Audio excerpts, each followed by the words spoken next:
Hi, my name is Cheryl Lau, and I'm happy to be presenting our late-breaking work, a preliminary study of world customizability for virtual reality co-play.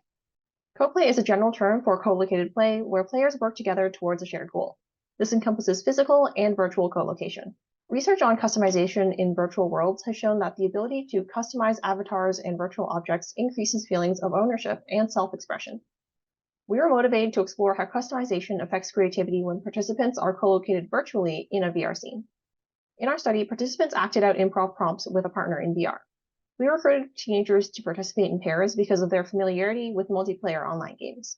We developed 3 multiplayer VR scenes hosted on Roblox that allowed users to interact and play together.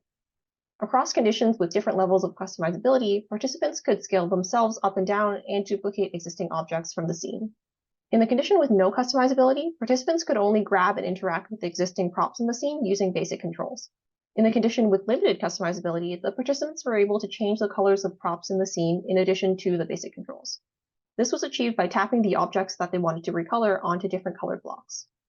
In the condition with broad customizability, participants could use attachments to create composite objects out of components such as food items and school supplies. All capabilities from the other conditions were also enabled. We collected data on the perceived level of creativity support for each condition through the Creativity Support Index. The index is similar to NASA TLX and is composed of 6 different factors: collaboration, enjoyment, exploration, expressiveness, immersion, and results worth effort. Here are the mean scores for each factor across the different conditions. The scores range from 0 being the lowest to 20 being the highest. Darker blue represents higher levels of customizability, and you can see how the scores generally went up as customizability increased. Another component of the Creativity Support Index is a paired comparison between factors. In this graph, you can see the count for the number of times a factor is ranked as more important than another factor, with a maximum count of 5. The counts are used as weightings for the different factors to calculate the mean weighted CSI scores shown in this chart. We also logged how participants interacted with the props to compare metrics such as the number of props that participants interacted with in each condition and the proportion of time spent holding those props. Although we were initially worried that more customizability would make participants less likely to use their imaginations, we found that creativity generally increased with customizability.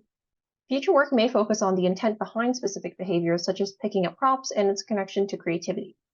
It would also be interesting to investigate how the selection of props available in a VR scene affects player behaviors.